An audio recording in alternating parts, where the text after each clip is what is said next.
আসসালামু আলাইকুম। আজকে দেখাবো গরুর মাংস দিয়ে তেহেরি রান্না। এর জন্য আমি একটি তেহেরি মশলার প্যাকেট ব্যবহার করব।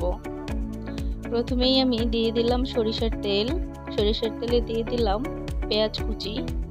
পেঁয়াজগুলো ভালো মতো নেড়ে একটু নরম হয়ে আসলে তাতে দিয়ে দিব তেজপাতা, টমেটো, কাঁচামরিচ।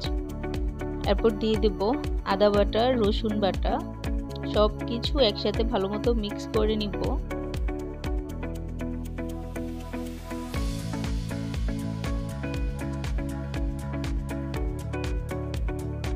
টমেটো, পেঁয়াজ একটু ভালো মতো নেড়ে নিব যতক্ষণ না এগুলা থেকে পানি বের হয়ে আসে।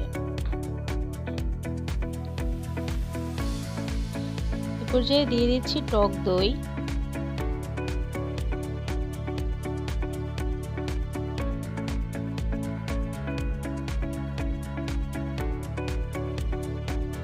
এরপর দিয়ে দিলাম তেহেরি মশলা।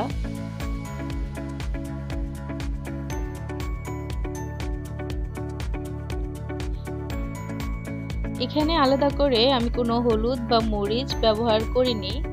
দেখতে পাচ্ছেন কয়েকটা কাঁচা মরিচ ফালি করে দিয়েছি। মশলাগুলো ভালো মতো নেড়ে নিচ্ছি যেন নিচে লেগে না যায়।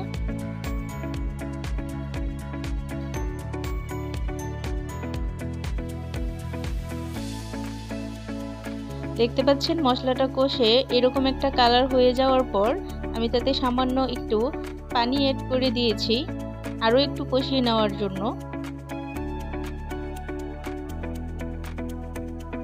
এ পর্যায়ে আমি পরিমাণ মতো লবণ দিয়ে দিলাম। দিয়ে দিয়েছি গরুর মাংস।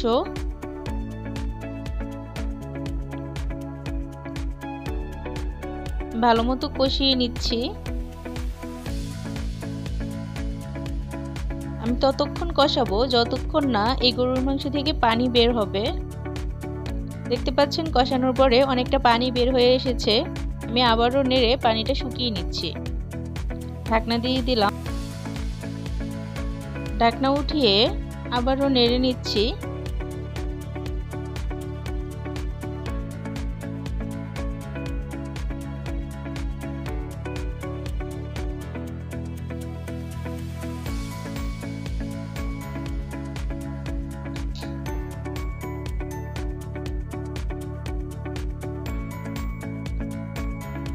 মাংসটা সিদ্ধ হওয়ার জন্য আমি এখানে পরিমাণ মতো পানি দিয়ে দিচ্ছি।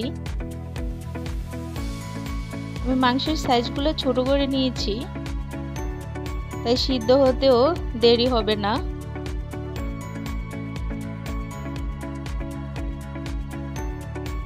গরুর মাংসটা সিদ্ধ হয়ে যাওয়ার পর আমি ঝোল থেকে মাংসটা আলাদা করে নিয়েছি। ঝোলটা এক সাইডে রেখে দিয়েছি।